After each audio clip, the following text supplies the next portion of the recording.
Jakarta maupun masa di Pahang, saya kira kita berbeza 1 jam dalam time atau clock-nya, tapi sebenarnya suasananya sama, iaitu di spirit of morning.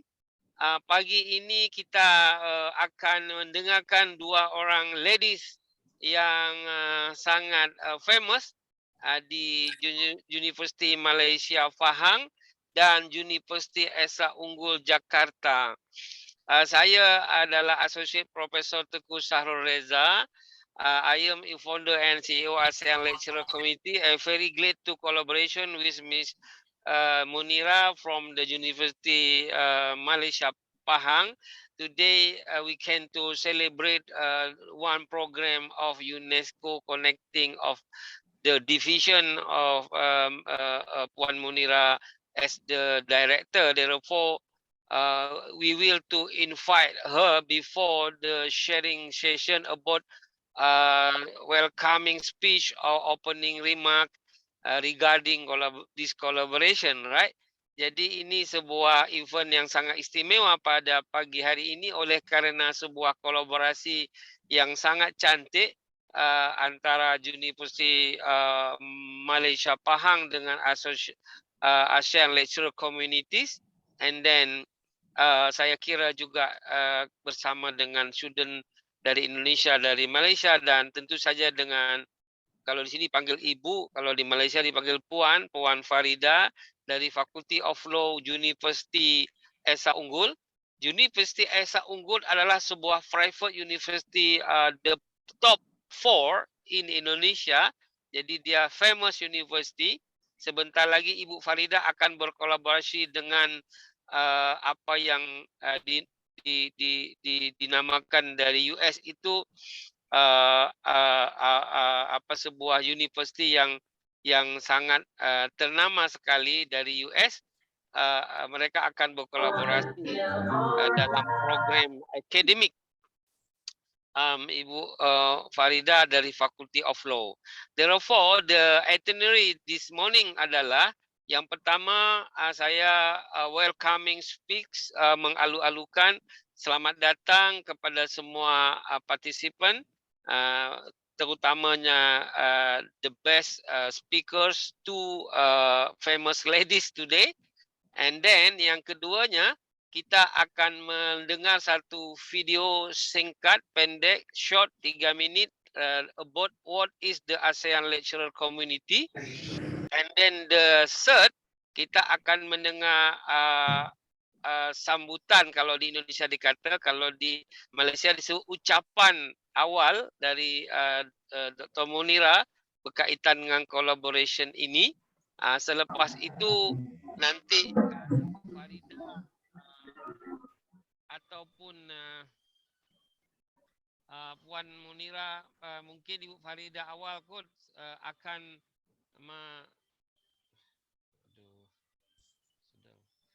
mengawali. Oleh karena itu kita akan mendengarkan video sekarang ini. Silakan. Indah Gumilang from the satu sambutan orang Indonesia kata, tapi Malaysia kata satu ucap tama dari Puan Munira sebagai director of her division in University Malaysia Pahang. Selepas ucap tamanya atau sebagai opening remarks, nanti Puan Farida akan sharing the first speaker, lepas tu Puan Munira, atau mana satu mau dahulu pun boleh, karena dua-duanya muslimah, sesama muslimah tidak boleh saling mendahului. Kalau boleh saling menyuruh awal, itu terpulang kepada Diska. Sebenarnya saya boleh mengaturkan dari alfabetis Puan Farida dulu karena F dimulai kan. Kalau Puan Munira mulai dari M, tapi siapa tahu Puan Farida kata saya nak membagi awal, tapi itu karena ini perkara bukan strict of protocol, therefore we are enjoy and happiness dalam academic event. Tanpa membuang masa lagi, saya menjemput Dr. Munira opening remark the special event today of ASEAN Lecturer Committee event collaboration with University Malaysia Pahang and Esa Unggul University Jakarta Indonesia. Right now, time is your please. Bismillahirrahmanirrahim. Saya di mute lah. Tak ada, suaranya jelas sekali. Oh, Sudah okay. jelas. Okay. Bismillahirrahmanirrahim. Terima kasih kepada Prof. Reza.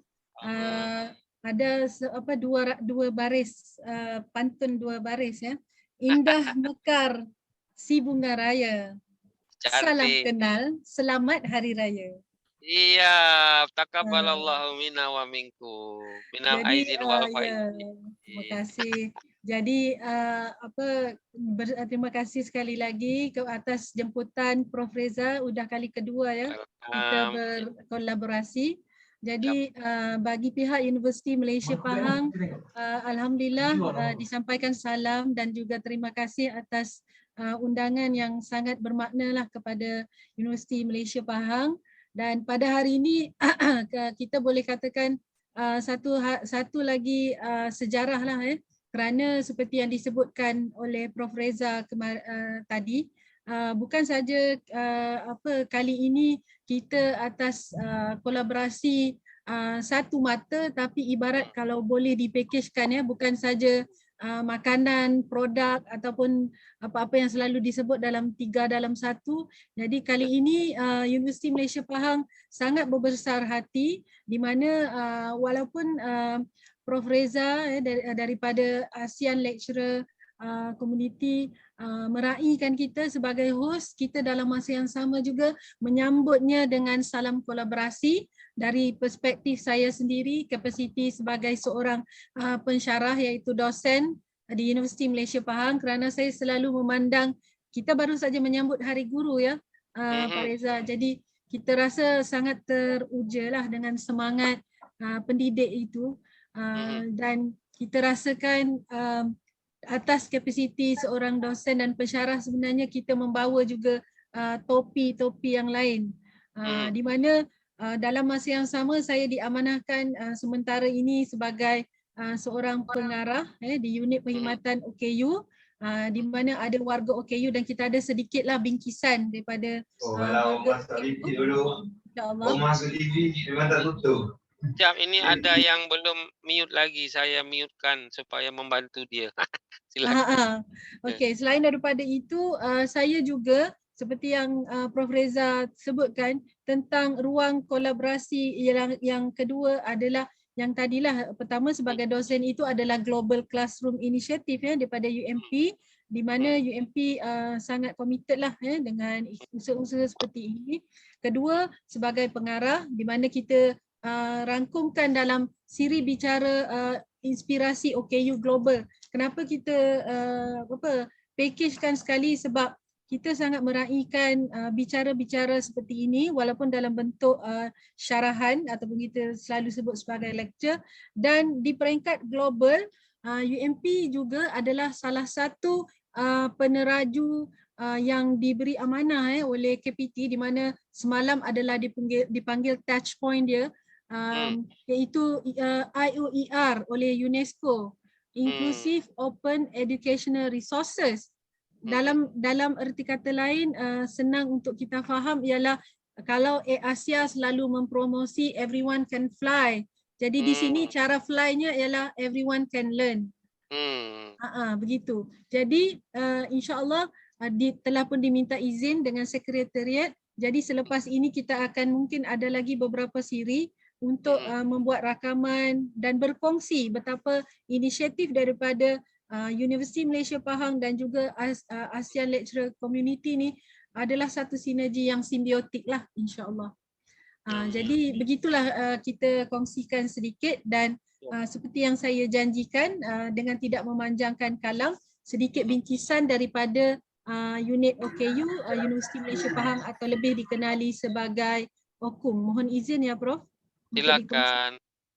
Jadi Ibu Farida, OKU itu orang kurang upaya, di sini disability namanya Bu ya.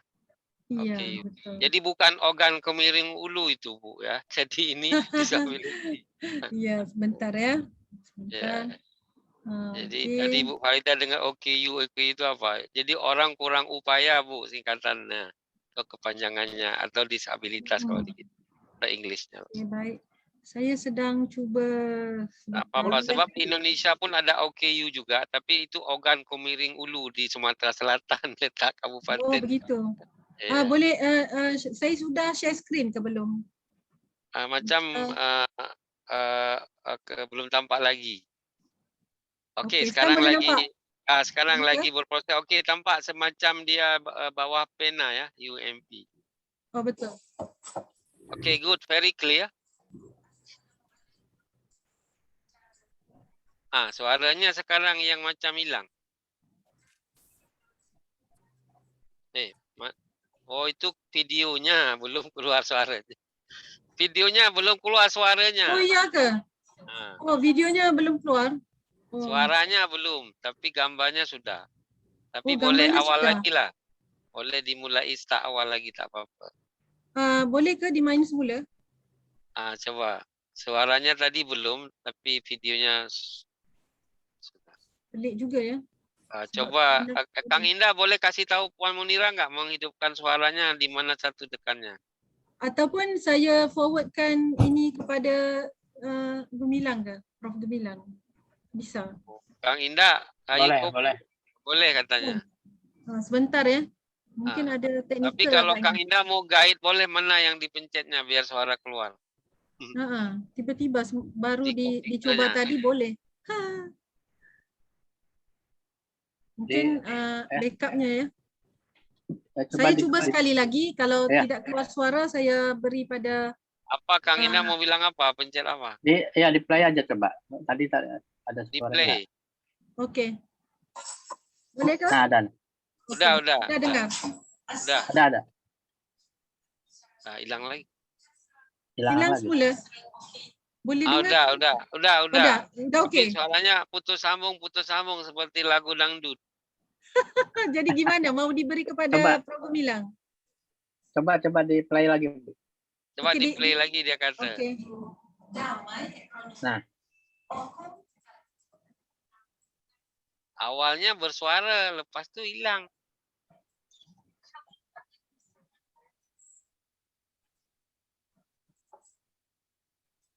Tak ada suara lah. Okey, rasanya yang terbaik memang perlu dikongsi dengan Prof Gemilang ya, bolehkah? Ya, coba saya dekat dia supaya boleh dia bantu.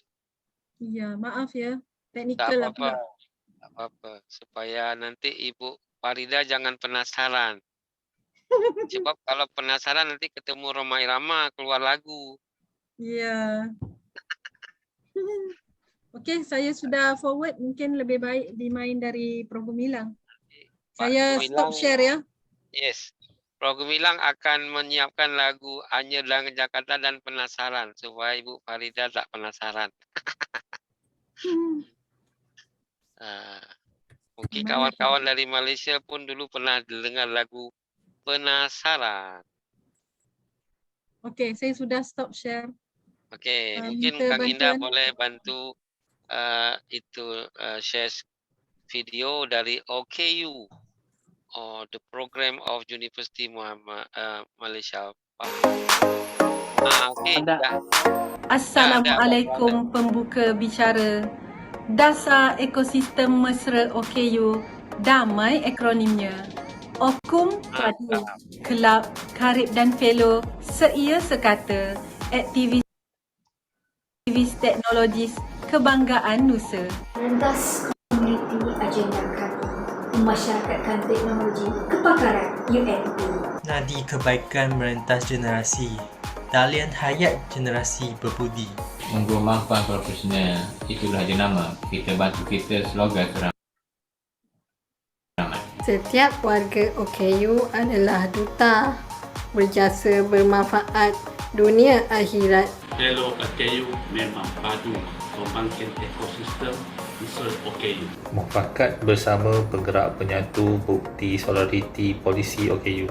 5 nadi penggerak damai, merentas komuniti manfaat sejagat. Bakti ditabur, budi dituai, muafakat OKU membina umat.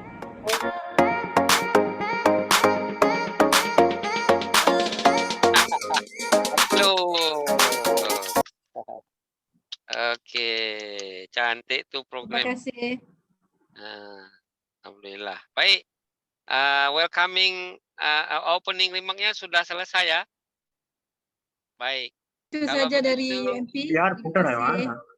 sama-sama. Terima kasih. Very interesting Ibu Farida ya, acara tentang OKU itu. Karena 20 tahun lagi saya mau jadi OKU juga macamnya. Maksudnya itu OKU-nya dalam arti tidak boleh makan macam-macam. Tapi sekarang boleh lah.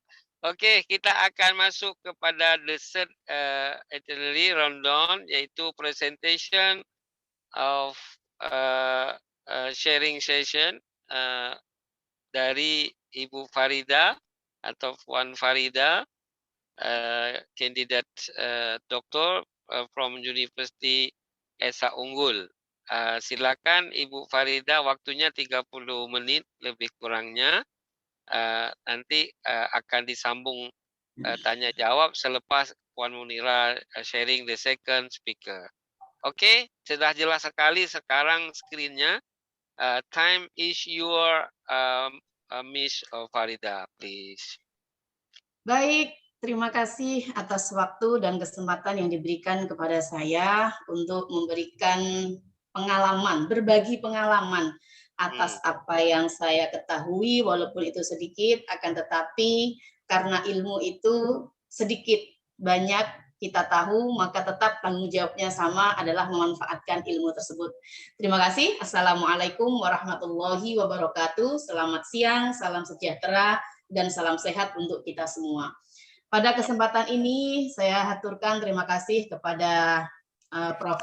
Syahrul Reza yang telah memberikan kesempatan kepada saya khususnya untuk bisa berkolaborasi dengan Puan cantik kita, Ibu Dr. Munira binti Abdul Razak. Baik, pada kesempatan ini saya akan memaparkan terkait dengan pembaharuan hukum keluarga di Indonesia. Jadi sebagai wacana juga untuk teman-teman kita yang ada di negara Malaysia. Sebutan negara Malaysia itu apa, Prof? Negara jiran, ya, negara jiran. Nah, jadi pada kesempatan ini saya akan berbagi pengalaman terkait pembaharuan hukum keluarga di Indonesia. Kalau kita berbicara pembaharuan, atau ada juga yang menyebutnya dengan pembaruan, berarti secara konsep klasiknya, ini adalah ketentuan-ketentuan hukum Islam yang tidak termaktub atau tidak ada atau belum ada, ya, karena memang hukum itu berubah sesuai dengan ruang dan waktu. Jadi ketentuan hukum ini semula tidak ada di dalam kitab-kitab fikih yang kita kenal sebagai rujukan pertama hukum Islam itu ada. Nah, karena kebutuhan hukum yang ada di masyarakat kita secara kearifan lokal itu menginginkan adanya hukum-hukum tersebut, maka ketentuan pembaharuan hukum keluarga di Indonesia itu ada. Berikutnya, mengapa harus ada pembaharuan hukum keluarga khususnya di Indonesia? Ini memang yang pertama secara kilas baliknya, bahwa secara historis hukum keluarga Islam ini mencuat ke permukaan bermula dari diakuinya peradilan agama secara resmi sebagai salah satu pelaksana judicial power dalam negara hukum melalui pasal 10 Undang-Undang Nomor 14 Tahun 1970 tentang ketentuan-ketentuan pokok kekuasaan kehakiman, sebagaimana yang dirubah dengan Undang-Undang Nomor 35 Tahun 99, terakhir dirubah dengan Undang-Undang Nomor 48 Tahun 2009. Kemudian, secara kilas baliknya juga, kedudukan, kewenangan atau yurisdiksi dan organisatorisnya ini telah diatur dan dijabarkan dalam Undang-Undang Nomor 7 Tahun 1989 tentang peradilan agama yang sudah mengalami 2 kali amandemen atau 2 kali perubahan.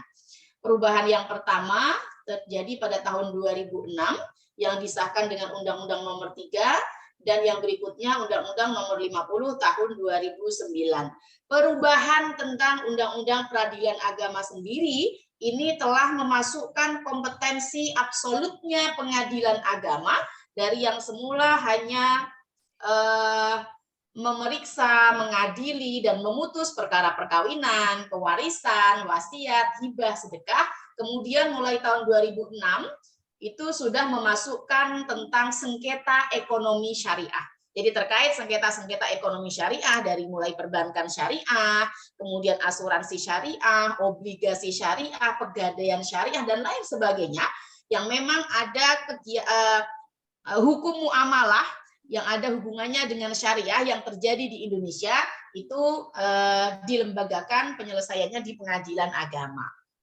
Berikutnya, eksistensi pengadilan agama ini belum disertai dengan perangkat atau sarana hukum positif yang menyeluruh serta berlaku secara universal sebagai rujukan.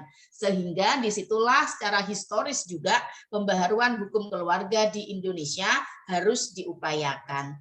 Kalau kita berbicara pembaharuan, ini bisa jadi dewasa ini bisa kita kenal dengan modernisasi, kemudian penyempurnaan, ya, renovasi, mungkin kalau memang ada pembaharuan ya benar-benar diperbaiki, disesuaikan dengan kearifan lokal kita yang berhubungan dengan adat dan kebiasaan yang ada. Kemudian bisa juga ada inovasi baru yang dibuat dari pembaharuan hukum tersebut. Nah, nanti akan kita temukan contoh-contoh klausula pasalnya. Berikutnya, alasan pembaharuan hukum keluarga di Indonesia ini memang secara dinamika yang pertama karena alasan penduduk yang mayoritas Muslim. Jadi walaupun Indonesia ini beraneka ragam, Bhinneka Tunggal Ika, begitu ya kita sebutnya yang menjadi ikon kita, akan tetapi ternyata mayoritas penduduk warga negara Indonesia ini beragama Islam. Kemudian yang kedua, yang menjadi dinamikanya adalah munculnya tokoh pembaharu Islam di Indonesia, seperti adanya tokoh Hasbi Asyidiki dengan fikih Indonesia, kemudian Hazairin dengan menggagas fikih madhab nasional, ada tokoh juga yang namanya Munawir Syadzali dengan reaktualisasi ajaran Islam, kemudian Abdurrahman Wahid yang kita kenal dengan Gus Dur, ya, tokoh NU kita yang terkemuka di Indonesia, dengan pribumisasi Islam, kemudian ada Kiai Sahal Mahfud dengan fikih sosial, kemudian ada juga Master F. Masmudi dengan agama keadilan. Itu secara dinamikanya. Jadi mau tidak mau tokoh-tokoh ini sudah membuat fikih negara dengan konsepnya masing-masing yang memang disesuaikan dengan latar background keilmuannya dan juga kondisi sosiokultural di mana para tokoh ini berdomisili seperti itu. Berikutnya juga dinamika yang pentingnya pembaharuan hukum keluarga ini memang adanya upaya untuk menyetarakan gender, ada upaya untuk kesetaraan gender. Karena di dalam pembaharuan hukum keluarga itu akan banyak kita temukan klausula-klausula pasal yang mengangkat derajat perempuan seperti itu. Nanti kita ada buktinya, ada bukti pasalnya. Berikutnya karena memang kebutuhan sebagai unifikasi hukum seperti itu ya. Jadi dengan adanya pembaharuan hukum Islam, hukum keluarga Islam di Indonesia yang kemudian dikodifikasikan menjadi semula Undang-Undang 1 tahun 74 tentang perkawinan, kemudian adanya kompilasi hukum Islam ya, ini merupakan suatu unifikasi hukum yang kemudian digunakan sebagai rujukan majelis hakim di pengadilan agama. Berikutnya, alasan pembaharuan hukum Islam, hukum keluarga di Indonesia juga ini adalah karena memang disebabkan oleh beberapa faktor. Yang pertama, mengantisipasi kekosongan hukum.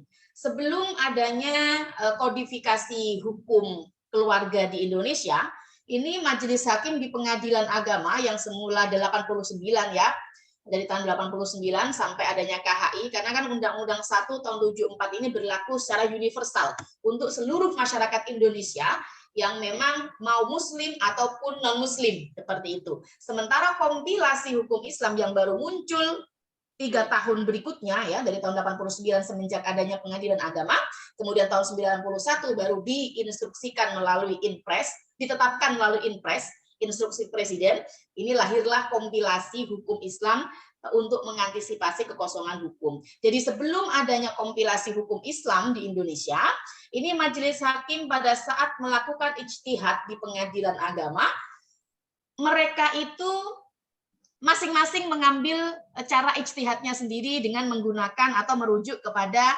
fikih-fikih klasik yang memang mereka ketahui sesuai background mazhab mereka. Nah, akan tetapi kemudian karena lahirlah dengan media, dengan alat berupa kompilasi hukum Islam ini, kemudian menyatukan pendapat majelis hakim dan juga untuk mengisi kekosongan hukum pada saat itu. Nah, dan kebetulan berlaku juga sampai sekarang. Berikutnya faktor penyebabnya adalah pengaruh globalisasi dan iptek.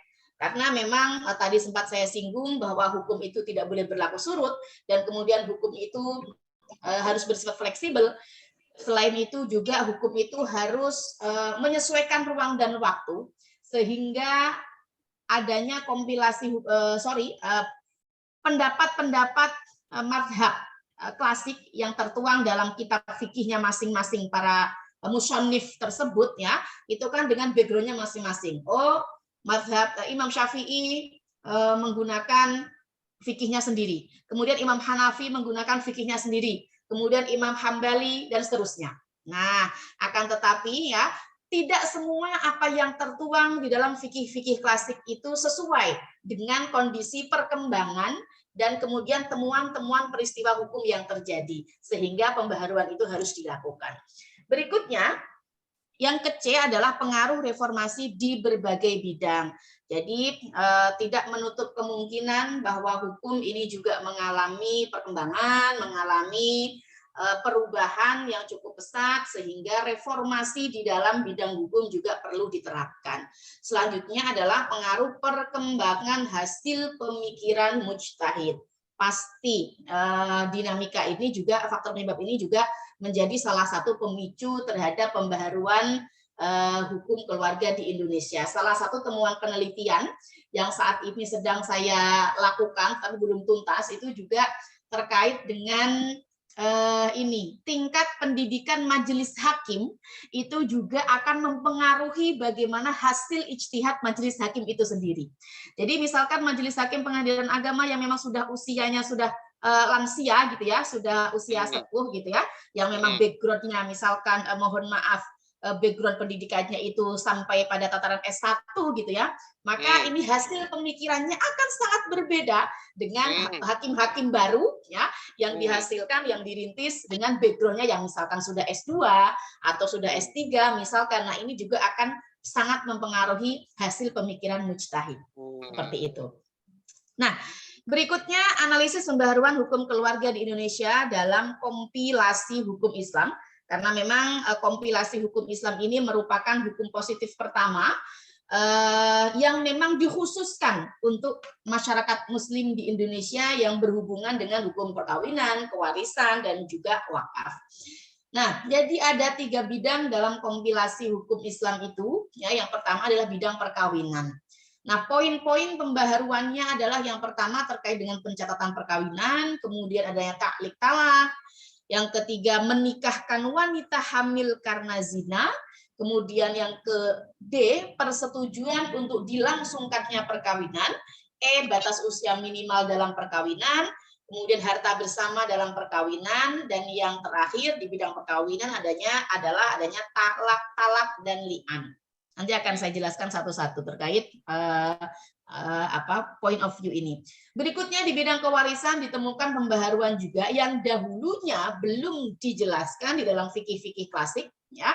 Ini juga terkait dengan sistem kewarisan bilateral. Kemudian percobaan pembunuhan ini menjadi penghalang untuk mewarisi. Jadi ini percobaannya saja baru mau melakukan percobaan pembunuhan itu dalam hukum kewarisan di Indonesia ini sudah menjadi penghalang untuk mewarisi. Berikutnya adanya ahli waris pengganti. Yang keempat, batas usia syarat seseorang yang akan mewasiatkan hartanya. Kemudian berikutnya, wasiat harus di hadapan 2 orang saksi.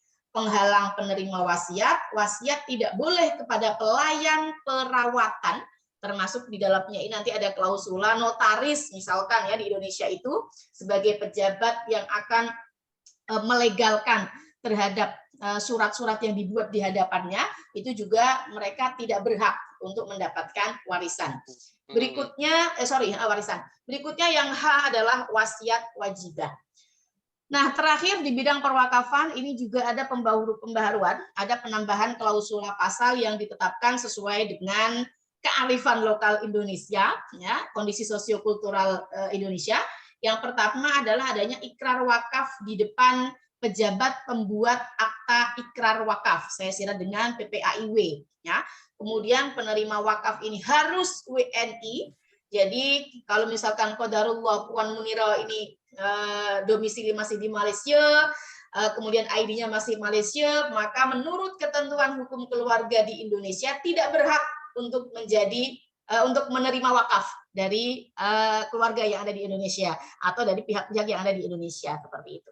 Berikutnya adalah penerima wakaf harus ikrar di depan kantor urusan agama, dan yang terakhir jabatan nazir, orang yang bertanggung jawab terhadap harta wakaf ini diberhentikan oleh KUA. Nah, penjelasannya singkat saya jelaskan. Jadi di bidang perkawinan, pencatatan perkawinan, bahwa pada prinsipnya dalam hukum Islam klasik itu tidak mengenal istilah pencatatan perkawinan, ya. Tetapi di dalam pasal 5 KHI ini menyebutkan agar terjamin ketertiban perkawinan bagi masyarakat Islam, setiap perkawinan harus dicatat. Jadi kalau kita urai menurut kamus bahasa masing-masing, kata harus ini kan berarti mengarah kepada perintah, kepada sebuah kewajiban. Jadi itulah yang mau tidak mau kita harus upayakan untuk dilakukan. Nah, jadi nanti kriterianya kriterianya bagaimana? Pencatatan perkawinan ini pertama dicatat oleh PPN, pegawai pencatat nikah. Jadi kalau misalkan ada nikah di bawah tangan yang hanya dicatat oleh notaris misalkan, maka itu batal demi hukum. Berikutnya, di luar itu, ya, jika ada perkawinan yang tidak dicatat oleh pegawai pencatat nikah kalau menurut versi Muslim itu di KUA, sementara versinya non-Muslim kalau mengarah kepada Undang-Undang 1 tahun 74 ini yang berwenang adalah kantor catatan sipil. Nah, jadi di luar itu, di luar bukti nikah, buku nikah yang dikeluarkan oleh kantor urusan agama, maka perkawinan tersebut dianggap batal demi hukum atau tidak memiliki kekuatan hukum. Artinya kalau tidak memiliki kekuatan hukum, singkat cerita, logika hukumnya adalah bahwa manakala terjadi klaim atas perkawinan tersebut tidak bisa diperkarakan atau diperiksa atau diadili di pengadilan agama. Kita tidak boleh datang ke pengadilan agama untuk menyelesaikan itu. Nah, seperti itu. Berikutnya adalah taklik talak. Taklik talak ini merupakan perjanjian talak yang digantungkan keadaannya di kemudian hari. Nah, jadi proses taklik talak ini ada sebagian pengantin yang memang menerapkan membaca taklik talak yang ada di buku nikah itu, ya, setelah menikah. Nah, yang laki-laki ini yang mempelai laki-laki, mempelai prianya, saya berjanji akan satu, menggauli istri saya dengan sebaik-baiknya, misalkan. Kemudian yang kedua, apabila dalam waktu 3 bulan berturut-turut saya tidak memberikan nafkah atau meninggalkan, maka jatuhlah talak satu saya kepada istri saya. Nah, ini memang sifatnya masih ikhtilaf atau perbedaan pendapat, gitu ya. Ada sebagian pasangan yang menerapkan untuk membacanya, ada sebagian pasangan yang menerapkan tidak mengikrarkannya pada saat akad nikah dengan alasan dan argumentasi masing-masing, seperti itu ya. Nah, jadi di pasal 45 ini menyebutkan kedua calon mempelai dapat mengadakan perjanjian perkawinan dalam bentuk taklik talak. Nah, prinsipnya perjanjian perkawinan dalam bentuk apapun itu tidak ditemukan dalam buku fikih, gitu ya, dalam kitab fikih. Nah, ini pembaharuan hukum dalam rangka antisipasi keadaan di kemudian hari manakala terjadi something wrong atas perkawinan tersebut, seperti itu. Apalagi kalau basicnya antara calon mempelai laki-laki dengan calon mempelai perempuan, ini masing-masing sudah ada modal sendiri-sendiri, gitu ya, sudah konglomerat dua-duanya, gitu ya. Nah, ini pasti secara peristiwa hukumnya, real fakta hukumnya, ini sering kita temukan adanya perjanjian pranikah yang sangat berbelit-belit gitu ya, terkait pemisahan harta lah, terkait nanti bagaimana mengelola rumah tangganya lah, mengelola bisnisnya lah, dan lain sebagainya. Nah, prinsipnya itu sah-sah saja dilakukan, boleh-boleh saja dilakukan menurut ketentuan hukum positif kita selama isi perjanjian tersebut baik substansinya ya ataupun prosedurnya ya itu tidak bertentangan atau tidak out of the box dari ketentuan yang ada dalam undang-undang secara umumnya. Berikutnya, menikahkan wanita hamil karena zina. Jadi ini dulu kan kalau kitab fikih itu kan ada perbedaan pendapat. Ya, ada yang memperbolehkan, ada yang tidak memperbolehkan, begitu ya. Tetapi di Indonesia ini kita samakan persepsinya bahwa terhadap wanita hamil ini, wanita hamil karena zina atau hamil di luar nikah ini boleh dinikahkan. Nah, menikahkannya itu boleh dengan pria yang menghamilinya ataupun dengan pria yang tidak menghamilinya. Karena secara kontekstual, secara faktanya kita sering menemukan bahwa naudzubillah min dzalik gitu ya. Sering sekali kita lihat kasus di Indonesia itu ada wanita hamil, ada wanita yang korban perkosaan rame-rame misalkan ya. Nah, tidak mungkin kita menikahkan kalau kita kembali kepada ketentuan harus dinikahkan dengan laki-laki yang menghamilinya, sedangkan hukum perkawinan Islam itu menganut sistem monogami gitu ya, tidak menganut sistem poliandri ya. Jadi kan tidak diperbolehkan. Jadi boleh, bahasanya boleh. Jadi itu lebih maslahah gitu ya. Atau misalkan tidak menutup kemungkinan, mohon maaf, dihamili oleh bapak tirinya gitu ya, kemudian kakak tirinya, atau malah mungkin ada yang saudara atau ayah kandungnya itu sering sekali secara faktanya kita temukan kasusnya. Maka tidak mungkin kita tidak memberikan ketentuan hukum yang sifatnya spesifik itu. Nah, gitu ya. Jadi jangan sampai terhadap orang yang terdiskreditkan itu sudah jatuh, kita jatuhin tangga pula gitu ya. Kita lemparin tangga pula gitu kan. Nah, jadi harus ada upaya hukum untuk menyelamatkan hak azazi manusianya. Nah, kemudian akibat hukumnya di sini juga ini terhadap kehamilan wanita karena zina ini, jadi anak yang dikandungnya itu memiliki hubungan nasab, gitu ya, bisa dinisbahkan dengan pria yang menghamilinya tadi itu. Tapi kalau hal yang semacam ini dikembalikan kepada masing-masing juga. Artinya dikembalikan kepada masing-masing itu. Kalau memang dengan nyata-nyata itu bukan laki-laki yang menghamilinya, maka hubungan nasabnya tetap kepada ibunya saja. Tetapi kalau menikahnya dengan pria yang menghamilinya, maka kembalinya nasabnya kepada ayah biologis yang juga dinikahi oleh ibunya tadi itu. Berikutnya, karena waktu yang terbatas, persetujuan untuk dilangsungkannya perkawinan, singkat cerita bahwa dalam fikih klasik itu tidak ada persyaratan kalau perempuan menikah itu harus mendapatkan persetujuan dari dirinya sendiri, itu tidak. Bahkan dulu pada masa jahiliyah ya, orang tua itu anak perempuan ini tidak memiliki kewenangan gitu ya untuk menentukan siapa yang akan menjadi calon suaminya.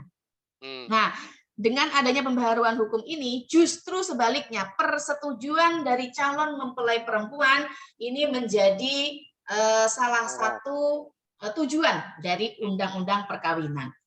Berikutnya, usia minimal yang boleh menikah. Ini kalau di dalam kompilasi hukum Islam karena masih tahun 91 dan Undang 174 ini masih laki-laki minimal 19 tahun, kemudian perempuan minimal 16 tahun, tetapi ketentuan ini sudah diperbaharui, yang terbaru itu Undang-Undang nomor 1 tahun 2019 kalau nggak salah, lupa saya.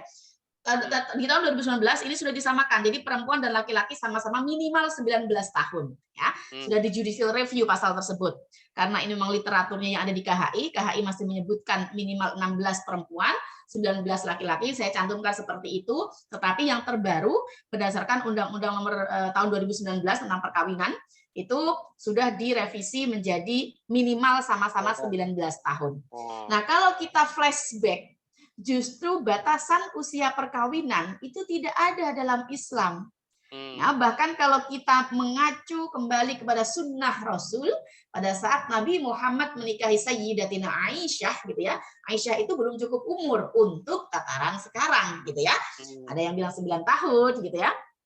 Kemudian ya 9 tahun pada waktu itu ya, Sayyidatina Aisyah ya. Nah, artinya batasan usia perkawinan itu tidak menjadi batasan minimal. Nah, karena alasan maslahah mursalah, kemaslahatan bersama, kepentingan umum, faktor psikis, kemudian kalau usia 16 tahun, 19 tahun itu juga belum selesai wajib belajarnya 12 tahun gitu ya.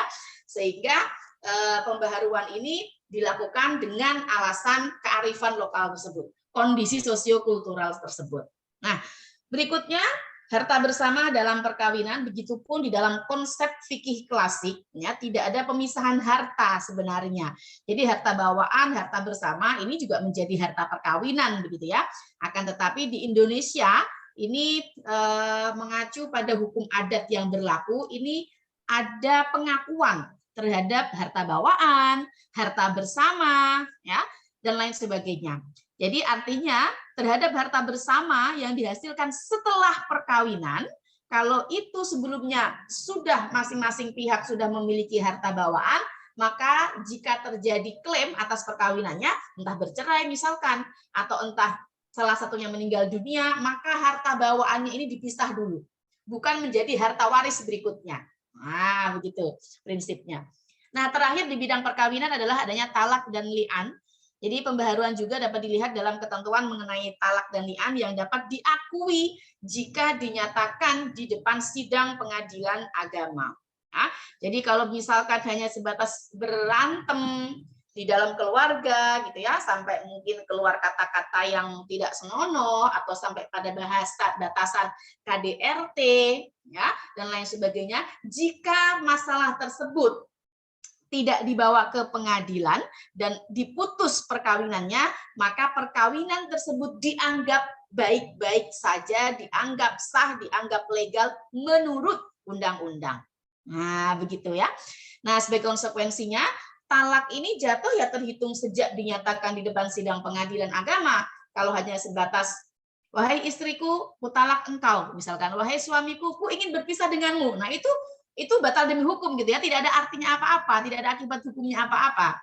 Nah, maka kembalinya oke lah, mungkin secara hukum agama kita sudah melampaui batasan-batasan hukum Tuhan gitu ya. Tapi secara prosedural positifnya, hukum positifnya, prosedural legal kenegaraannya ini tidak dianggap perkawinan tersebut putus.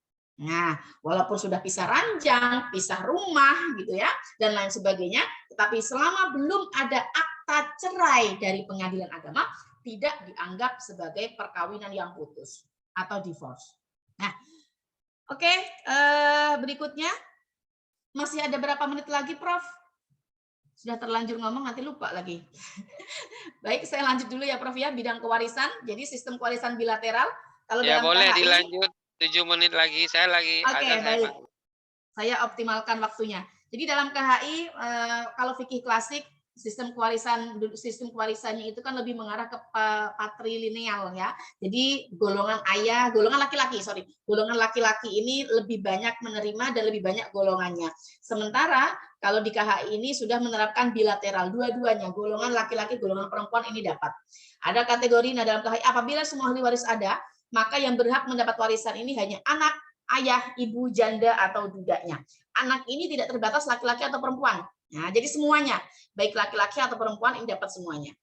Nah, kemudian yang kedua, ini yang kelihatan sekali, bahwa percobaan pembunuhan ini bisa menghalangi kewarisan. Kalau dalam konsep klasik, yang bisa menghalangi kewarisan itu adalah 3. Yang pertama, pembunuhan. Jadi sudah ada peristiwa pembunuhannya. Kemudian yang kedua, beda agama. Dan yang ketiga adalah sistem perbudakan. Mungkin kalau perbudakan sekarang itu sudah tidak ada lah ya. Kalau budak ini bisa kita analogikan dengan asisten rumah tangga yang ada di dalam rumah di kita, yang ikut bersama kita. Sedekat apapun kita dengan ART tersebut, selama bukan ahli waris kita, maka dia terhalang untuk menjadi ahli waris kita. Nah, oke. Jadi kalau di dalam KHI ini, kompilasi hukum Islam, bahwa baru mau melakukan percobaan pembunuhan, ini sudah menghalangi kewarisan. Kemudian ahli waris pengganti, pembaharuan hukum waris berikutnya dapat diperhatikan dalam ketentuan pasal 185 ayat 1 KHI yang menyatakan bahwa ahli waris yang meninggal lebih dahulu daripada pewaris, kedudukannya dapat digantikan oleh anaknya. Bagian untuk ahli waris penggantinya tidak boleh melebihi bagian ahli waris yang sederajat dengan yang digantikannya. Contoh misalkan saya masih punya ayah, misalkan ya, saya punya anak juga karena saya sudah menikah. Nah, harusnya yang menjadi ahli waris dari ayah saya itu saya. Ya, anak saya terhalang, ya cucu ya, berarti cucu dari ayah saya. Nah, berhubung saya meninggal dulu dibanding ayah saya, maka ahli waris yang untuk saya tadi itu bisa digantikan anak saya. Nah, tetapi posisinya anak saya ini tidak bisa menggantikan saya sebagai anak. Posisi anak saya tetap dapat, tapi dia tetap sebagai cucu, bukan sebagai anak. Prinsipnya begitu. Berikutnya, batas usia syarat seseorang yang hendak mewasiatkan hartanya. Jadi, pembaharuan hukum berikutnya, kewarisan berikutnya adalah syarat seseorang yang hendak mewasiatkan hartanya harus memenuhi umur sekurang-kurangnya 21 tahun. Nah, batasan umur ini tidak ada dalam ketentuan hukum Islam klasik gitu ya, batasnya baligh. Nah, kategori baligh ini kan macam-macam. Kalau laki-laki misalkan sudah mimpi basah, perempuan sudah menstruasi misal ya. Tetapi kan menstruasinya perempuan, kemudian mimpi basahnya laki-laki, ini kan tidak bisa diukur harus berapa tahun ke berapa, harus berapa usianya, ini kan tidak bisa. Karena kondisi fisik, kondisi psikis, masing-masing anak itu juga beda-beda. Berikutnya, wasiat harus di hadapan 2 orang saksi. Nah, ini juga sama. Termasuk ini wasiat harus dilakukan di hadapan 2 orang saksi atau notaris. Jadi ada pembaharuannya atau notaris. Nah, ini dimasukkan di dalam klausula pasal tersebut. Notaris ini kan posisi-posisi penegak bagian dari aparat dalam sistem hukum kita yang baru gitu ya. Dulu belum ada gitu ya. Nah, baik secara lisan maupun tertulis. Tapi lebih menguatkannya adalah tertulis. Kalau hanya minimal 2 orang saksi, yang namanya saksi itu manusia, terbatas oleh kondisi fisik yang mungkin lupa, mungkin sakit, atau meninggal, misalkan ya, sehingga menghalangi, maka yang lebih utama dan lebih menguatkan itu adalah yang tercatat. Berikutnya, penghalang penerima wasiat. Nah, pertama, membunuh, mencoba membunuh, ya, atau menganiaya berat terhadap pewasiat. Nah, menganiaya berat ini unsurnya berarti tersakiti secara fisik ya. Kalau menganiayanya secara psikis, secara menyakitkan hati gitu ya, sampai ke mental. Nah, ini bipolar ya. ini masih kontroversi lah ya. Penyakitnya penyakit mental gitu ya. Kemudian memfitnah pewasiat bahwa pewasiat telah melakukan kejahatan dengan hukuman minimal 5 tahun atau lebih. Ketiga, dengan kekerasan dan ancaman mencegah pewasiat untuk membuat atau mencabut atau merubah wasiat untuk kepentingan penerima wasiat. Manipulasi data lah, seperti kalau di Indonesia itu ada sinetron-sinetron Indosiar itu ya Prof ya, nggak tahu itu masuk ke Malaysia apa tidak itu ya. Nah, sering kita temukan tuh di siang hari jam segini nih sinetronnya nih ya. Berikutnya yang terakhir dari wasiat, tidak boleh kepada pelayan perawatan. Ini menyatakan bahwa wasiat tidak diperbolehkan kepada orang yang melakukan pelayanan perawatan dan orang yang memberikan tuntunan kerohanian kepada pewasiat hingga ia meninggal, kecuali jika ditentukan dengan tegas dan jelas oleh untuk membalas jasanya. Maksudnya membalas jasanya itu biasanya kan kalau kita melibatkan perawat dalam rangka untuk merawat kondisi fisik seseorang yang mungkin sudah lansia gitu ya, karena anak-anaknya tidak sanggup secara waktu, misalkan ya hanya bisa membiayai. Nah, ini misalkan jasanya tidak dibayar per bulan, tapi langsung dibayar nanti dengan sepetak tanah lah, misalkan lah, dibelikan rumah lah, atau lain-lain. Kalau memang sudah diperjanjikan di awal, ini sah-sah saja. Nah, sedangkan pasal 208 KHI yang menyatakan bahwa wasiat tidak berlaku bagi notaris dan saksi-saksi pembuat akta tersebut. Artinya penerima wasiat ya itu tidak boleh double job menjadi saksinya. Nah, jadi notaris juga sama. Kalau misalkan kok ternyata anaknya notaris yang nanti akan menerima wasiat, maka yang pejabat yang membuat suratnya itu notaris lain seperti itu. Artinya tidak boleh melegalkan atas nama notaris, saya punya anak namanya Difla selaku notaris juga, kemudian wasiatnya mau saya berikan kepada si Difla itu gitu ya, sementara saya pakainya notarisnya juga notaris Difla, nggak boleh. Nah, berikutnya terakhir 2 slide lagi Prof, bidang perwakafan. Ikrar wakaf di hadapan PPAIW ini juga termasuk pembaharuan hukum keluarga di Indonesia. bahwa pembaharuan dengan metode extra doctrinal reform, ya, penggabungan antar madhab, ya, dapat diperhatikan pada ketentuan mengenai ikrar wakaf kepada penerima wakaf yang harus dilakukan di hadapan pejabat pembuat akta ikrar wakaf.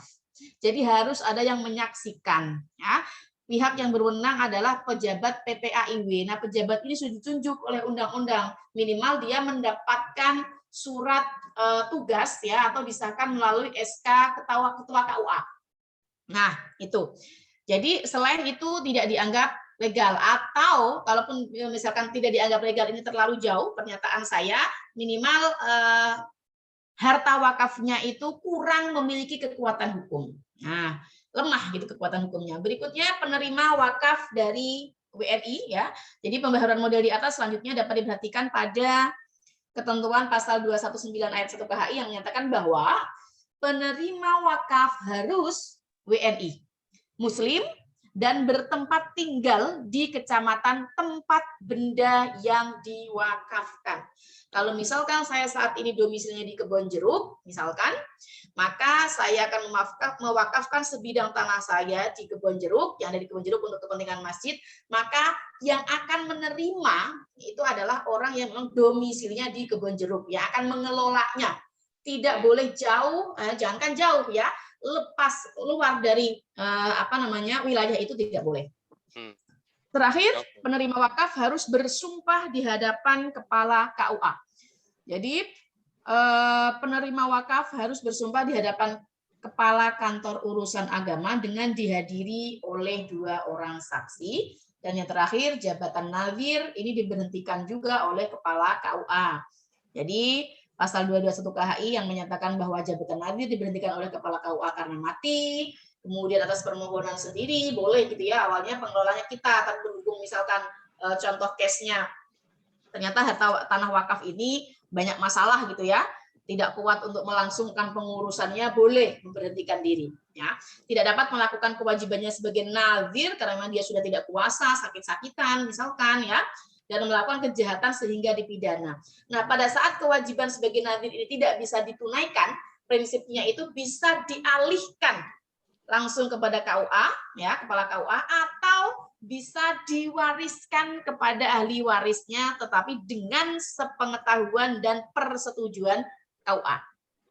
Nah, ketentuan hanya kepala kantor urusan agama yang berhak mengangkat dan memberhentikan jabatan nadhir karena alasan-alasan seperti yang terdapat dalam pasal di atas, ini prinsipnya tidak ditemukan dalam orang Indonesia. Baik. Itu yang bisa saya sampaikan terkait dengan paparan pembaharuan hukum keluarga di Indonesia mencakup 3 bidang, perkawinan, warisan, dan wakaf.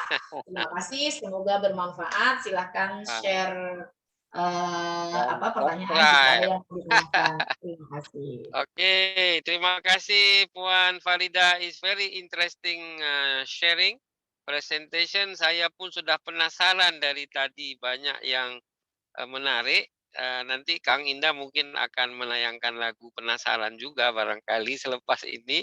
Tapi saya perlu menginformasikan pada Puan Munira, tadi ada dikata KDRT, itu bukan Krisdayanti, ya. Itu adalah itu kekerasan dalam rumah tangga. Jadi di Indonesia disebut KDRT, ya. KD itu di Malaysia Ibu Farida dipahamkan Krisdayanti. Jadi bukan, ya. Jadi KDRT itu kekerasan dalam rumah tangga. Tadi juga disebut KUA. KUA itu kantor urusan agama. Di sini disebut agama, kantor urusan agama. Jadi bukan minum, ya. Itu aqua, bukan KUA, ya. Lagi satu tadi disebut WNI, itu sudah tahulah, warga negara Indonesia. Jadi di sini banyak singkat-singkat le. Jadi kalau tak paham mending sikit le. Kecuali itu ada Puan Farida tuh kawannya Puan Munira mungkin paham dia aku malah join. Okey, kita akan mendengar the second speaker, but before that kita refreshing kejap lah untuk menghibur para difabel dan OKU dan juga yang tidak okey pun boleh dengar. Kang Indah Gumilang, are you ready to share what the song very interesting for the artist right now, around 30 minutes for sharing and 30 minutes next for question answer because we will to closing in 1 o'clock or before. Please, Puan Munira. Okey. Terima kasih sekali lagi kepada Prof. Reza dan juga yang diraikan rakan kolaborasi kita Puan Farida Nurul Nazar dan juga semua yang sudi hadir bersama pada sesi pada kali ini. Terima kasih. Dan nak menjawab sikitlah ya soalan Prof tadi. Datuk Sheila Majid ni, Datuk Sheila Majid orang Kuala Lumpur, KL. Oh, Kuala Lumpur. Ya, Okay. bukan orang Pahang. Jadi okey. satu Kuala Lumpur yang populer, Sheila Majid, satu orang Pahang, Siti Nurhaliza, Datuk satu lagi Siti. Amisher. Amisher mana tu? Kalau tak silap Johor Bahru. Oh, Johor. Okay. Kalau tak P. silap. Sebab Ramlee, ramai dari Penang. Johor. Kalau P. Ramlee, Penang kan? Iya, betul. Baik, sila. Okey, baik. Jadi terima kasih sekali lagi. Saya buka dengan pantun. Bulan Syawal ceria menjelma, disambut gembira seisi keluarga. Wanita bahagia, negara sejahtera, resepi rahsia negara Malaysia. Aduh, saya bapa wanita saja yang bahagia, ini pria macam mana ni? Sebab ini kan baru menyambut Hari Ibu kan. Ya, Jadi, betul. Mom ya. di situ juga ya. Sebelum saya meneruskan kalam, mungkin saya minta jasa baik Prof. Gumilang untuk berkongsi sedikit montaj berkaitan dengan keluarga. Silakan. Silakan Kang Indah, apa tu you nak kongsi Mumtaz tu? Dia faham tak tu? Kang Indah? Okay. You will to share ya. Dan pelan tindakan wanita Pahang. Oh. Keluarga makmur, ke arah pemerkasaan institusi kekeluargaan negeri Pahang. Keluarga makmur. Konsep keluarga makmur bersifat inklusif, menyediakan sistem sokongan yang padu, memberi sepenuh kasih sayang, bersifat belas kasihan kepada ahli keluarga yang memerlukan bantuan. Keluarga menjadi tempat untuk mendapat ketenangan. 10 aspek ekosistem mesra komuniti keluarga makmur: pendidikan, kerohanian, kepimpinan dan bakat, kesihatan, kewangan dan kerjaya, kaunseling, kejiranan dan komuniti, riadah dan rekreasi, keperluan khas, kelestarian. Seterusnya, 5 asas perlindungan keluarga makmur terdiri daripada agama, nyawa, akal, keturunan, harta. Berdasarkan elemen-elemen tadi, maka wujud keperluan kepada penubuhan Yayasan Keluarga Makmur yang berfungsi sebagai platform kepada kluster kekeluargaan bagi 5 tahun yang mampan dan lestari. Mari kita tonton perincian kepada perkara ini. Keluarga makmur mempunyai 3 objektif utama iaitu kelestarian keluarga, pemerkasaan institusi keluarga, dan kemakmuran masyarakat. Objektif pertama, kelestarian keluarga mempunyai 3 strategi iaitu di dalam aspek pendidikan, kesihatan serta kewangan dan kerjaya. Bagi objektif kedua, pemerkasaan institusi keluarga mempunyai 4 strategi di dalam aspek kerohanian, kepimpinan bakat, kaunseling dan keperluan khas. Bagi objektif ketiga, kemakmuran masyarakat mempunyai 3 strategi iaitu di dalam aspek kejiranan dan komuniti, riadah dan rekreasi dan kelestarian, kluster kekeluargaan, dasar dan pelan tindakan wanita Pahang.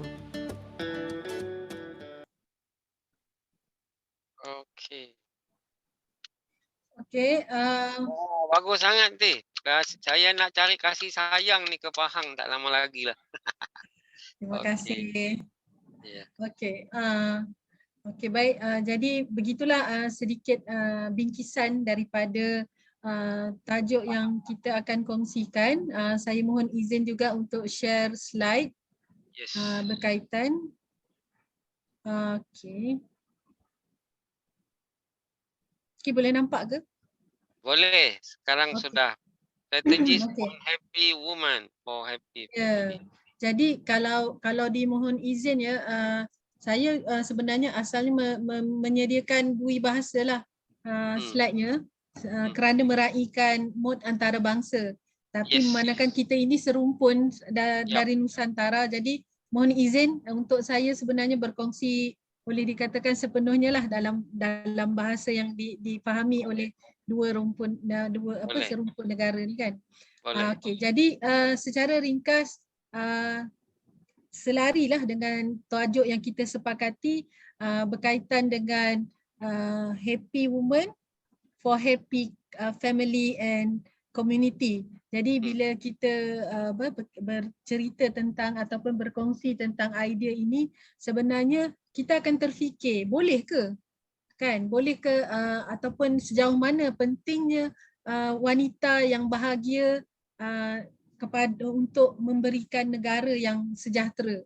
Jadi apa yang dikongsikan daripada montaj tadi sebenarnya adalah inisiatif dan juga muafakat cerdik pandai di Pahang yang bertebaran sebenarnya di seluruh Malaysia dan juga antarabangsa. Kita sangat berbesar hati sebab penaung dia adalah Tan Sri Nurul Ainur yang berasal daripada Bentong Pahang tapi sekarang menetap di luar negara di Amerika Syarikat. Dan beliau sanggup pulang, kalau tidak silap saya sekarang pun beliau berada di kampung beliau di Bentong untuk berhari raya bersama keluarga.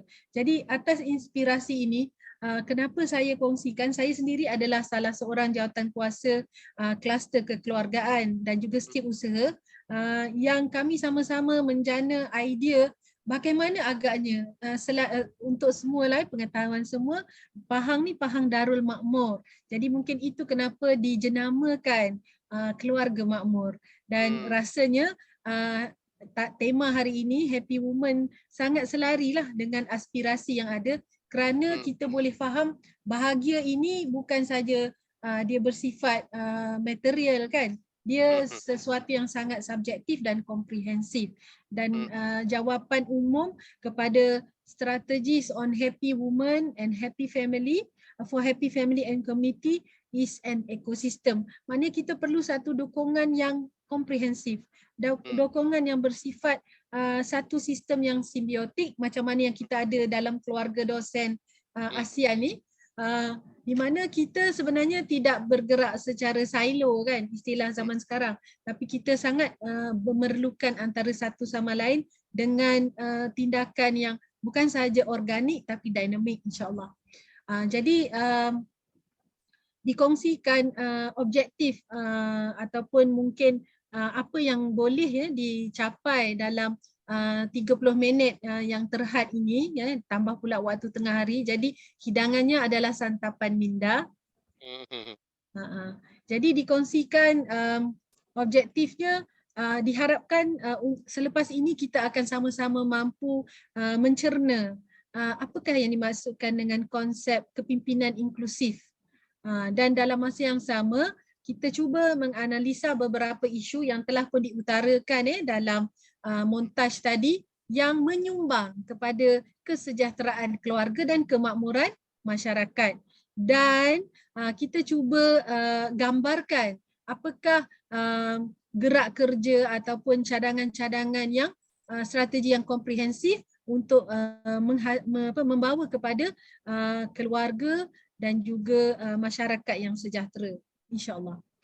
Okey, secara ringkas saya kongsikanlah daripada apa itu yang dimaksudkan dengan inklusif. Inklusif mudah saja kita nak faham semua. Kan? Maknanya apabila terangkumnya semua, itulah yang dimaksudkan inklusif, tidak kisahlah dari segi sosioekonominya dan sebagainya. Contohnya kalau di Malaysia selalu juga disebut golongan B40 di mana dengan pendapatan yang tertentu, termasuk juga M40 dan juga T20 kan. Jadi itu dari segi aspek ekonomi. Bagaimana pula dari segi kelompok sosial, itu yang kita bawa bersama agenda inklusif orang kurang upaya atau disabled person. Di mana people with disability ini yang kerap dipanggil PWD, people with disability, adalah sebenarnya merangkumi sebahagian daripada kita, sebahagian daripada keluarga besar kita, bukan sahaja di Malaysia dan Indonesia, tapi di seluruh dunia. Daripada 7.9 populasi masyarakat dunia ada 1.5 anggarannya juga 1.5 bilion yang disable. Jadi kita perlu mengambil kira, macam kita ringkaskan tadi, untuk semua. Jadi kebahagiaan ini kenapa disandarkan kepada wanita? Nanti kita dapatkan jawapan yang seterusnya. Okey, leadership ni boleh kita ringkaskan sebagai direction ataupun hala tuju dan juga sesuatu yang ingin dicapai bersama. Okey, saya minta izin untuk kita skip di bahagian ini, di mana apa yang diperlukan kalau terkait dengan ini diringkaskan, ia sangat berkait dengan keperluan. Maknanya kebahagiaan itu kebiasaannya kalau kita kaitkan secara universal, dia sangat terkait dengan keperluan Maslow hierarchy of needs.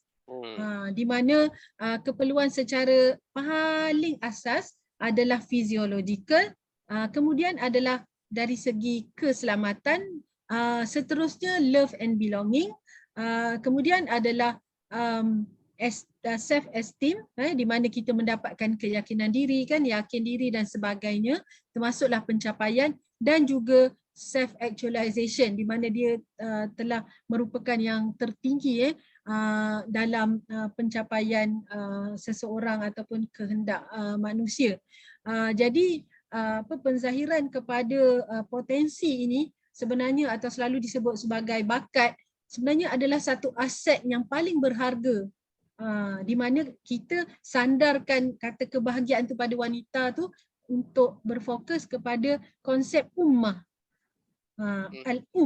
di mana ummah itu sebenarnya kata akarnya, kalau pernah diceritakan oleh dosen-dosen saya sebelum ini, itulah akar kepada sesebuah komuniti dan juga masyarakat. Sebab itu ada ungkapan pemuda harapan bangsa, pemudi tiang negara. Jadi bila adanya harapan bangsa kepada pemuda yang sentiasa bersemangat, yang ada hala tuju kan untuk membangun dan mensejahterakan keluarga, jadi dengan sendirinya dia perlukan kepada suri lah, iaitu wanita.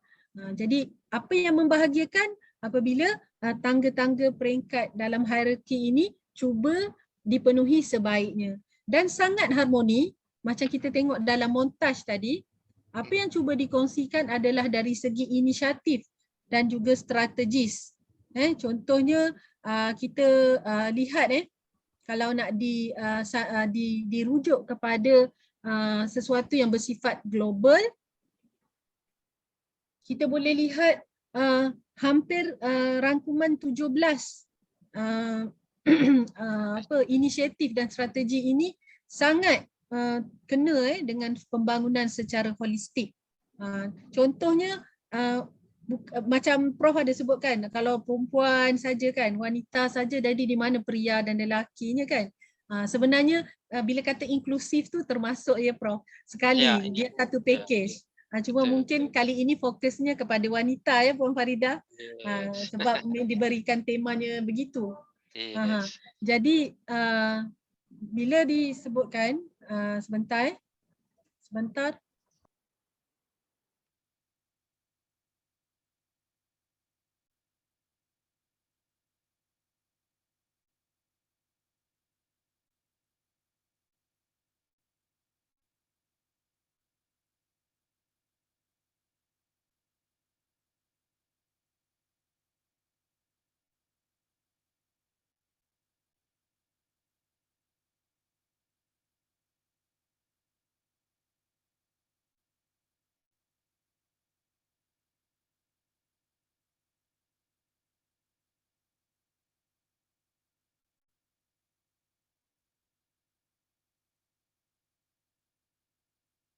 Kan saya. Okey. Jadi kembali semula tadi kepada apa yang dimaksudkan di sini, kita melihat bahawa inklusifnya pembangunan dan yang melibatkan kesejahteraan wanita tu perlu dirangkumkan dan mengambil kira semua faktor ni lah secara ringkasnya, dan sangat berkaitanlah selalunya kenapa kita akan fokuskan lebih kepada 3 SDG yang utama.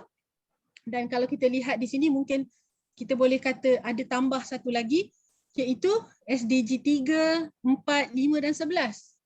Kerana bila ada kesihatan yang sangat baik, kita boleh mampu untuk menjaga keluarga.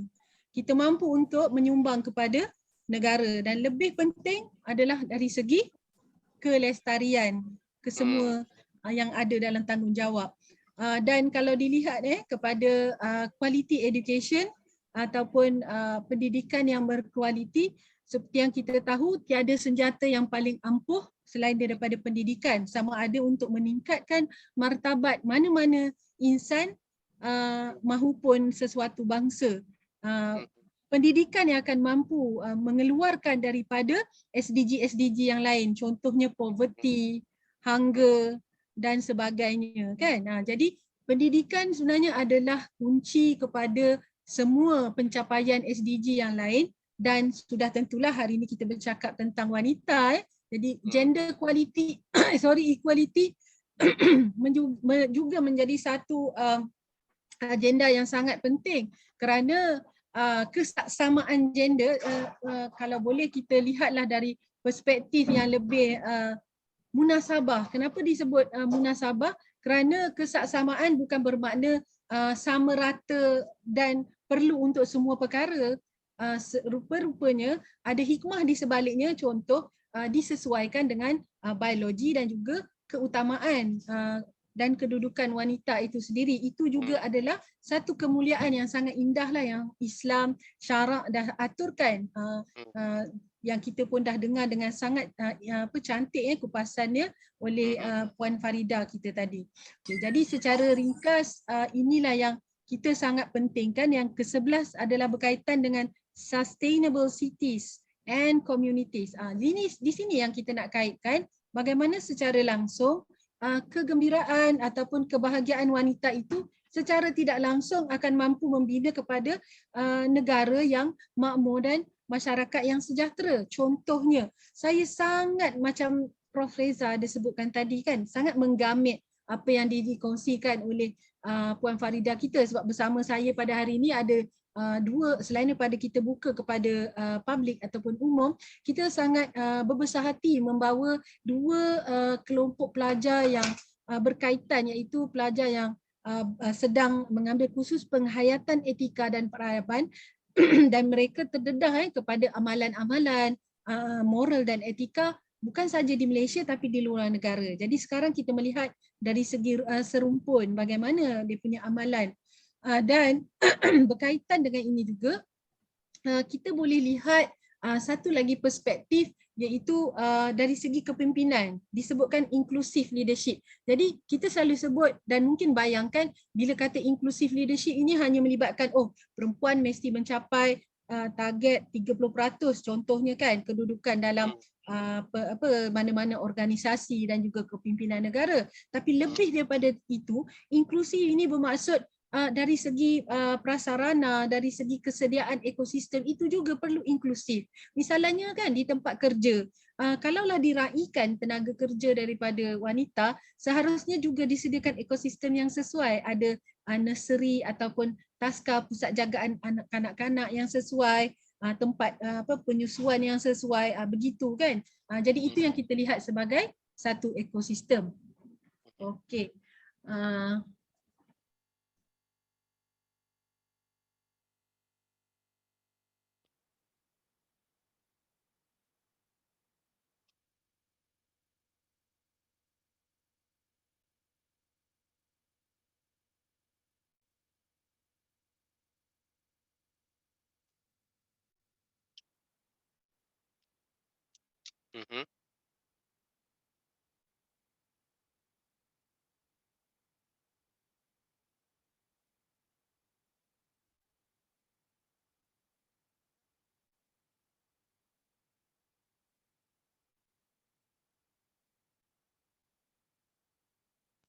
Masih mute.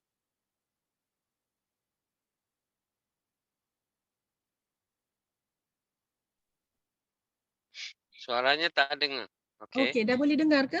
Dah boleh. Okey, maafkan saya macam mana dia tak auto ya. Sebentar. Okey.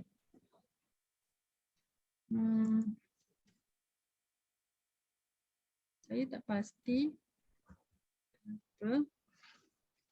Okey. Okey, tak apa. Jadi kita lihat dari segi pemetaannya, kita bermula dengan memperkukuhkan institusi keluarga di mana pemerkasaan wanita itu akan berlaku secara langsung dan akan mendapat faedah sampingan kepada masyarakat.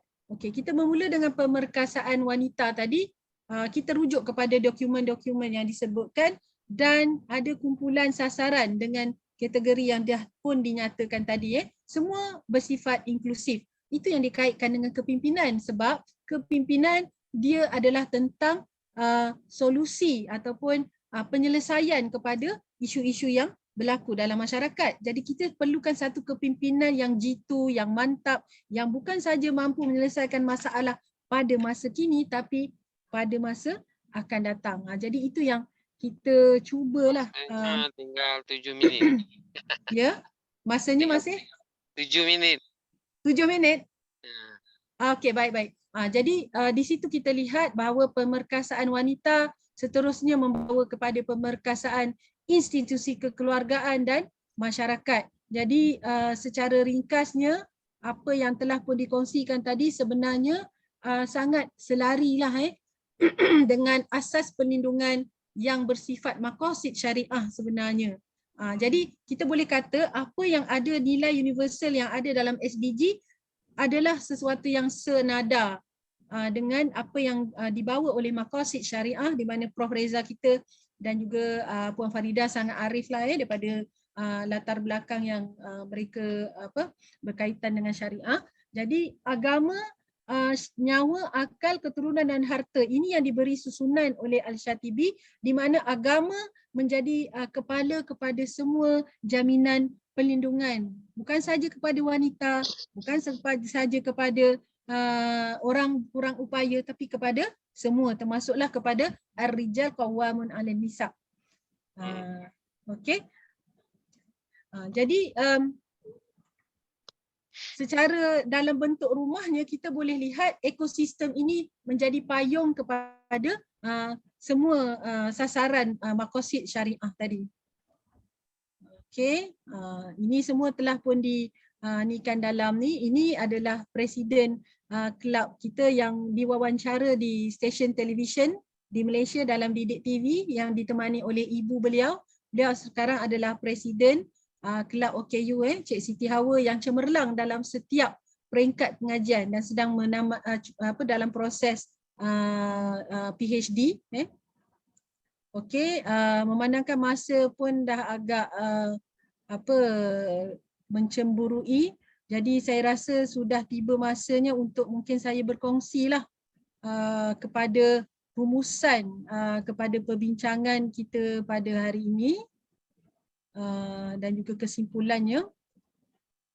Okey, apa yang saya nak simpulkan, saya juga ingin berkongsi, kalau tak silap saya berbesar hati hari ini ada rakan-rakan daripada Malaysia yang berterlibat secara langsung. Prof, saya ada berapa minit lagi? Ada 6 minit, 5 minit, 56. Okey, baik. Jadi kita ada bersama, kalau tak silap saya, sekejap saya tengok. Kalau tak silap saya, Dr. Sharifah Shahira. Ya, tadi sudah join, saya nampak dia on kamera. Hello, ya, Puan Sharifah. Ya, beliau datang. ini adalah seorang yang mendapat anugerah leadership di peringkat antarabangsa. Jadi beliau juga ada mungkin lepas ni boleh beri pandangan. My wife juga Sharifah. Sharifah Hamidah Alatas namanya. Mungkin nanti boleh. Assalamualaikum. Waalaikumsalam. Apa khabar Ibu Sharifah?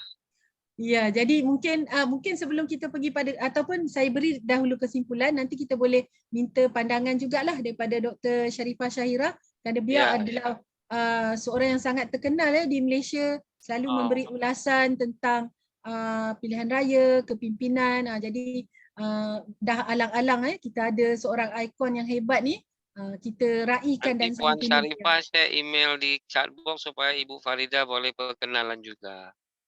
Baik. Ibu Farida share email address di chat box ya, jangan lupa nanti biar diakses oleh Ibu Munira dan Ibu Sharifah atau Puan Sharifah. Baik. Baik. Jadi apa yang kita nak masukkan di sini, inclusive leadership means everyone are in and counted. Jadi semua orang istimewa dan penting dan diambil kira. Tidak kira apa sahaja latar belakangnya. Itu yang dimaksudkan dengan kepimpinan inklusif. Yang seterusnya, strategies on happy women for happy family and community is to ensure the survival of the nation and mankind as a whole. Maknanya kalaulah kita kena macam mungkin tertanya-tanya selama ni kenapa strategi untuk wanita tu penting, kerana sebenarnya ia adalah sebahagian daripada strategi untuk kelangsungan dan kelestarian ummah. Conducive and comprehensive ecosystem will lead to prosperity and stability. Kita perlukan ekosistem yang komprehensif dan kondusif supayanya akan menjadi makmur dan stabil. Dynamic, organic and integrated delivery system are vital to develop a strong global nation.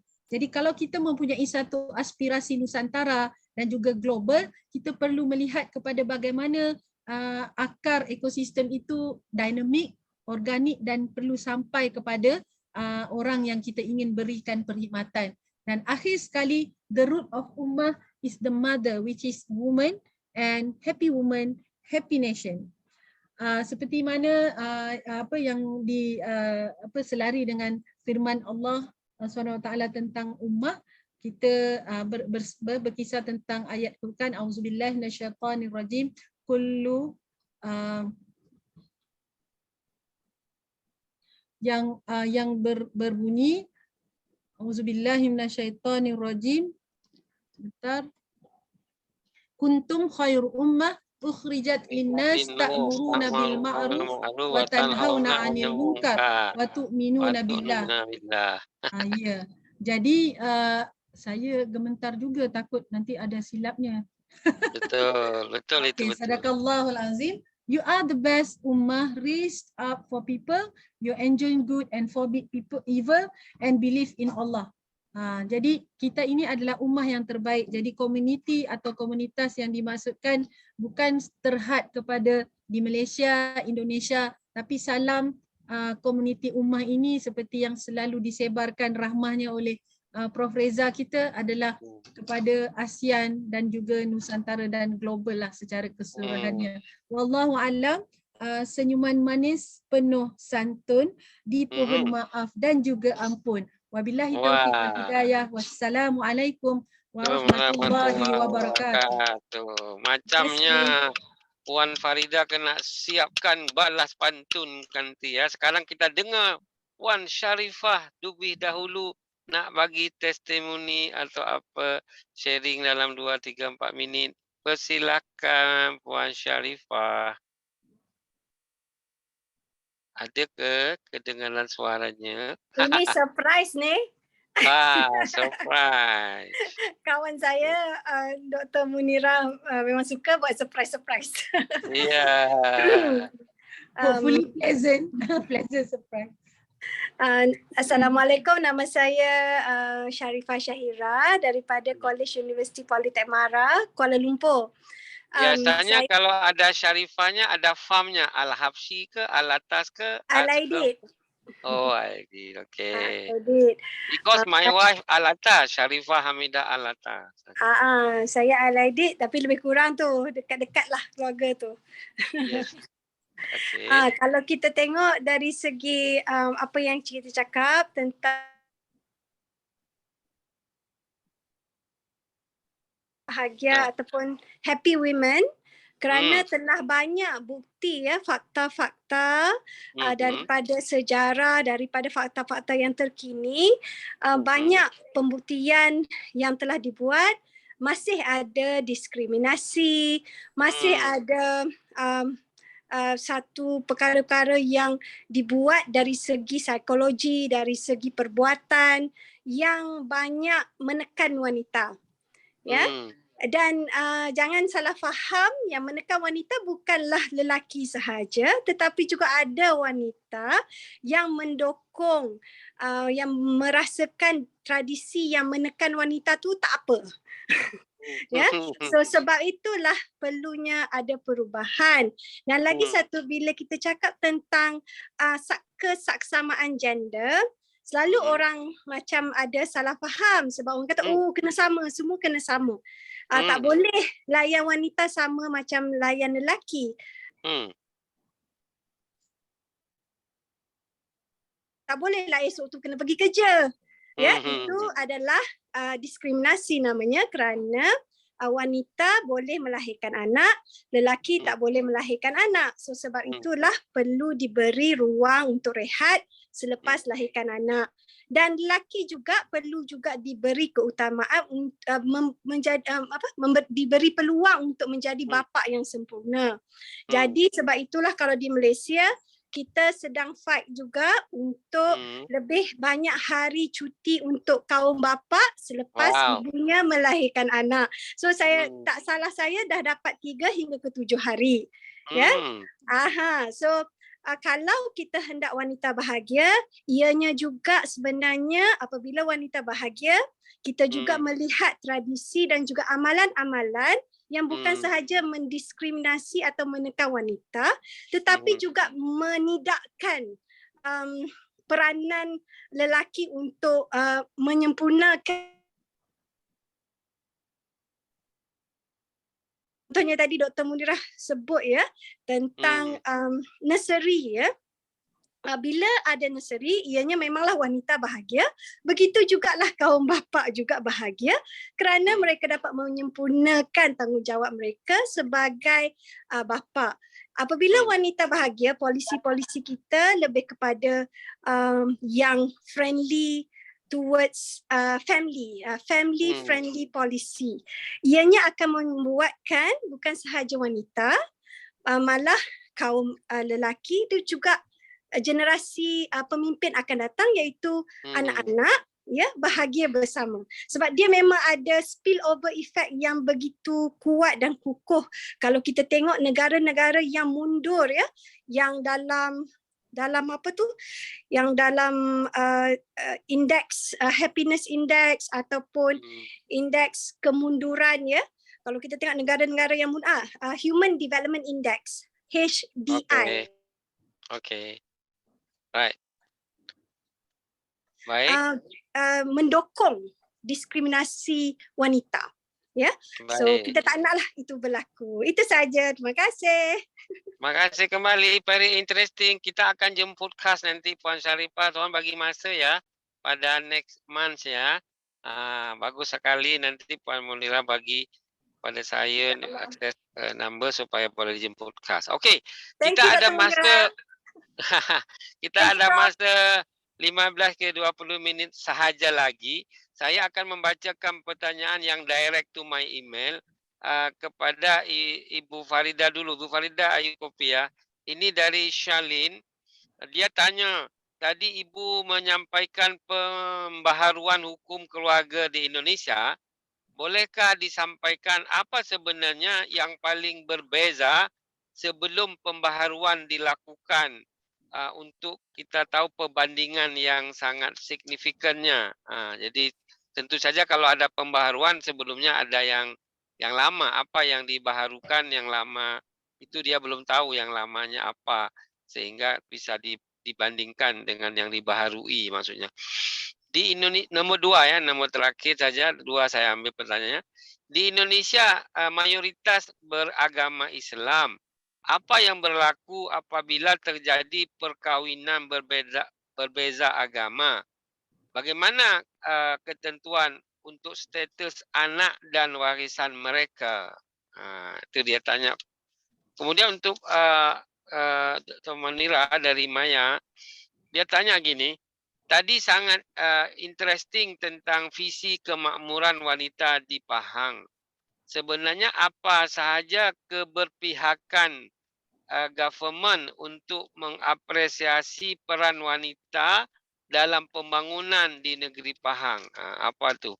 Kemudian yang kedua, wanita difabel di Malaysia, adakah satu subsidi khas atau program pendidikan untuk upskilling yang sesuai untuk mereka boleh mandiri? Itu 2 pertanyaan untuk masing-masing. Untuk jawabannya boleh 5 minit sahaja masing-masing speaker. Sebab nanti ada closing pula. Ada pula the last song by video Kang Indah supaya semua boleh enjoy. Okey, Puan Farida awal 2 pertanyaan dalam masa 5 minit. Jawabannya. Baik, terima kasih atas pertanyaan excellent-nya. Ya, jadi yang berhubungan dengan pembaharuan hukum keluarga di Indonesia yang paling kelihatan kentara gitu ya, yang paling tampak itu adalah adanya pencatatan perkawinan. Jadi kalau dulu ya tidak ada konsep itu, bahkan di fikih pun tidak ada gitu ya, di hukum Islam klasiknya tidak ada, tetapi fakta hukum pencatatan perkawinan itu menjadi satu-satunya bukti perkawinan yang diakui secara hukum di Indonesia. Nah, jadi tadi saya sampaikan juga, jika tidak ada pencatatan perkawinannya, maka perkawinan tersebut tidak memiliki kekuatan hukum. Jadi kalau ingin mengurus apapun yang berhubungan dengan perkawinan ataupun dengan keadministrasian penduduk di Indonesia, maka tidak diperbolehkan. Misalkan apapun yang memang mengharuskan pengurusannya dengan menggunakan surat nikah, nah ya, surat kawin, itulah salah satu akibat hukumnya. Jadi tidak boleh kawin senyap-senyap je. Nah, betul. Atau kalau bahasanya sirri gitu ya. Jadi prinsipnya juga sebenarnya dalam Islam itu tidak ada perkawinan sirri. Sirri itu kan rahasia gitu ya. Sedangkan di dalam perkawinan saja harus ada minimal 2 orang saksi. Nah, pembaharuannya itu minimal 2 orang saksinya yang memang kalau 2 orang saksi itu terikat oleh kondisi fisik seseorang yang terkadang lupa, meninggal dan lain sebagainya gitu ya, maka diperbaharui dengan bentuk pencatatan perkawinan.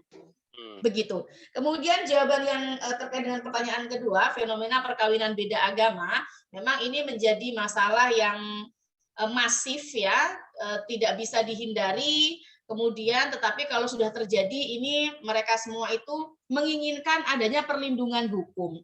Jadi sebenarnya kalau kita berbicara secara teori dan berbicara secara idealnya ya, pasangan-pasangan yang menikah beda agama itu dari awal sudah tahu bagaimana konsekuensi hukum yang akan mereka terima. Sehingga manakala ada praktek perkawinan beda agama di Indonesia, pelakunya orang Indonesia, itu pelaksanaannya jelas tidak dilakukan di Indonesia. Nah, pelaksanaannya ini rata-rata ya hampir 99% lah, saya menjawabnya tidak 100% ya, 99% ini dilakukannya di luar negeri. Akan tetapi memang lemahnya hukum di Indonesia itu terhadap perkawinan tersebut kemudian bisa didaftarkan di kantor catatan sipil. Sehingga jalannya itu masing-masing gitu loh. Nah, bentuk pengelabuhan hukumnya juga ya untuk memudahkan itu biasanya ini mengelabui hukumnya ya, artinya apa? Mengelabui hukum itu bahasa Malaysianya seperti apa ya, Prof? Ya, dia hukum, gitu ya. dia buat silent lah. Nah, ya mengelabui hukumnya itu pada saat akad perkawinannya supaya diakui, ya, mereka itu melegalkan dengan salah satu agama pasangan. Selepas akad nikah tersebut sudah masing-masing. Gitu. Itu juga sering kita temukan gitu. Nah, fakta jadi hukum tersebut. Ya kamuflase lah maksudnya. Nah, betul, manipulasi gitu ya. Manipulasi terkait dengan keyakinannya. Jadi pada saat akad menggunakan salah satu agama salah satu pihak gitu, salah satu mempelai, sementara setelah itu sudah jalan masing-masing. Nah, kemudian terkait dengan akibat hukumnya ya jelas. Akibat hukumnya adalah terhadap anak yang dihasilkan ini tidak dianggap anak yang sah karena perkawinan beda agama itu tidak diakui di dalam Undang-Undang 1 tahun 74 tentang perkawinan yang ada di Indonesia, dan undang-undang ini berlaku secara universal untuk seluruh masyarakat Indonesia. Karena di dalamnya dicantumkan sebuah pasal yang menyatakan bahwa perkawinan sah jika dilakukan hanya dengan agama dan kepercayaannya, satu agama dan kepercayaan gitu. Ya, tidak ada beda agama dan beda keyakinan. Nah, itu prinsipnya. Jadi di dalam Undang-Undang 174 ini artinya begini, ini tidak hanya berlaku bagi umat muslim saja. Tetapi juga misalkan ada 6 agama yang diakui di Indonesia, dari mulai Islam, Kristen, Katolik, Kristen Protestan, Buddha, Hindu, dan Konghucu. Nah, perbedaan keyakinan dalam hal dilarangnya perkawinan, ya, sebuah akad perkawinan, ini tidak hanya terjadi pada masyarakat Muslim saja, tetapi juga berlaku misalkan kalau ada pasangan salah satunya Kristen, kemudian salah satunya Buddha, itu juga sama, tidak diakui, jadi harus sama. Salah satu contohnya misalkan teman-teman kalau ada yang tahu artis Indonesia Chelsea Olivia dan Glenn Alinsky, nah ini memang pasangan non-Muslim gitu ya. Tetapi kedua pasangan ini awalnya itu Kristennya beda, gitu ya. Intinya sama-sama non-Muslim, tapi bukan seagama dan itu juga dia harus hijrah atau harus pindah ke salah satu pasangannya tersebut, salah satu agama pasangannya. Akibat hukumnya seperti itu. Kalau kembalinya kepada hukum keluarga Islam di Indonesia, maka salah satu penghalang hukum mewarisi adalah adanya beda agama.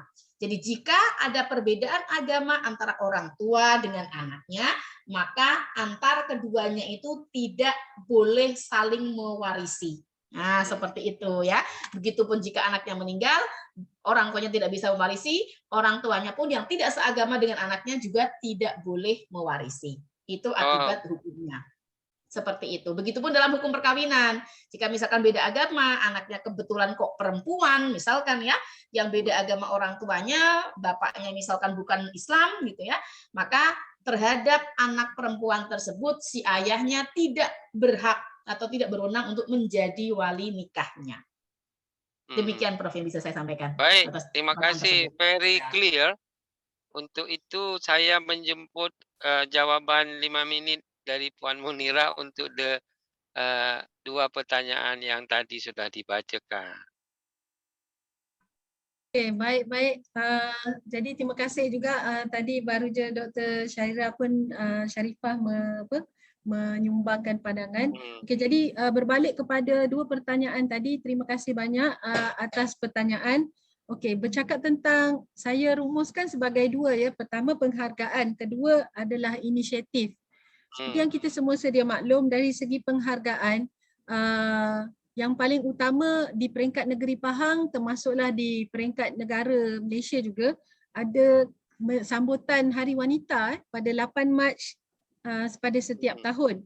Di mana pada 8 Mac 2022, temanya adalah Saksama Bersama, inklusif.